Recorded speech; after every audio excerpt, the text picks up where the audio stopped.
Kita akan bersama Nur Izzati Muhammad Razi. Silakan, Izzati. Terima kasih Taufik di Studio 3 Angkasa Puri. Pelbagai usaha dilakukan bagi memastikan sejarah pahlawan legenda Melayu sejagat Panglima Hang Tuah kekal tercatat dalam lipatan sejarah bukan sahaja di negara ini, malah seantero dunia.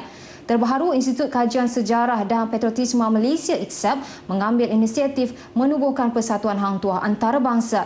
Laporan wartawan Damira Atikah Muhammad Norzain. Pengerusi IKSAP Datuk Wira Dr. Muhammad Jamil Mukmin berkata, persatuan itu akan memberi tumpuan kepada bidang penyelidikan berkenaan sejarah dan salah silah Hang Tuah yang wujud pada zaman Kesultanan Melayu Melaka pada abad ke-15.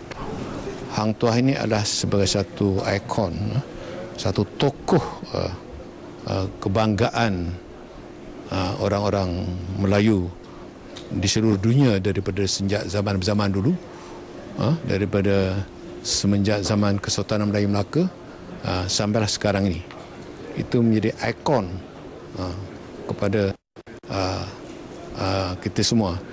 Jadi oleh demikian, jadi kita mesti perkuatkan ni, kita mesti perkuatkan lagi supaya ikon ni benar-benar dapat kita jadikan sebagai satu ikon yang sentiasa diperingati oleh generasi muda pada masa kini dan juga pada masa akan datang, bukan saja di Melaka, di Malaysia, tapi juga di seluruh dunia, khususnya di negara-negara di MDI.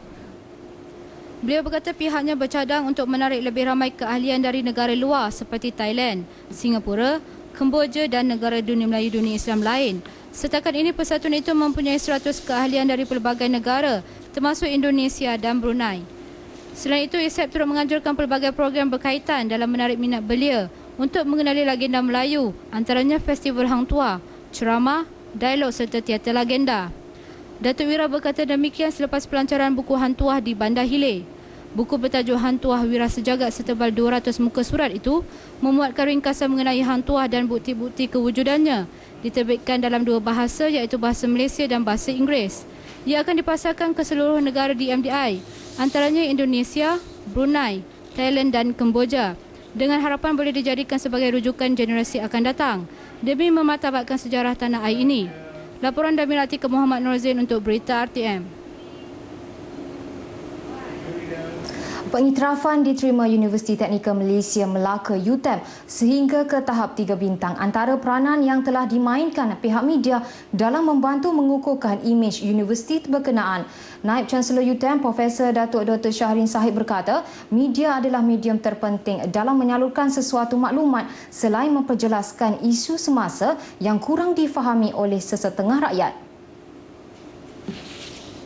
Bagi kami, peranan media ini sangat penting di mana pengolahan pemberitaan yang disampaikan oleh pihak media memastikan apa yang dilaksanakan oleh pihak UTM dapat difahami oleh masyarakat bukan saja dalam negara malahan luar negara, dan liputan yang telah dibuat terhadap UTM selama ini pada kami sangat baik, dan tahun ini bukan saja perkara yang baik telah berlaku pada UTM tetapi ada juga masalah-masalah yang kami hadapi juga telah dibuat liputan dengan secara yang positif oleh pihak media.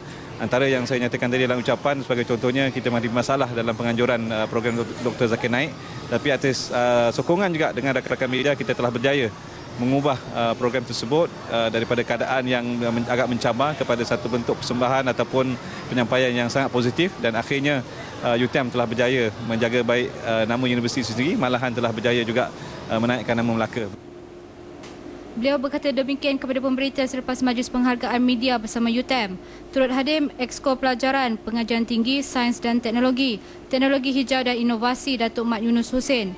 Tahun ini UTM telah menerima pengiktirafan 3 bintang berdasarkan kaedah penilaian penyelidikan Malaysia, MAIRA.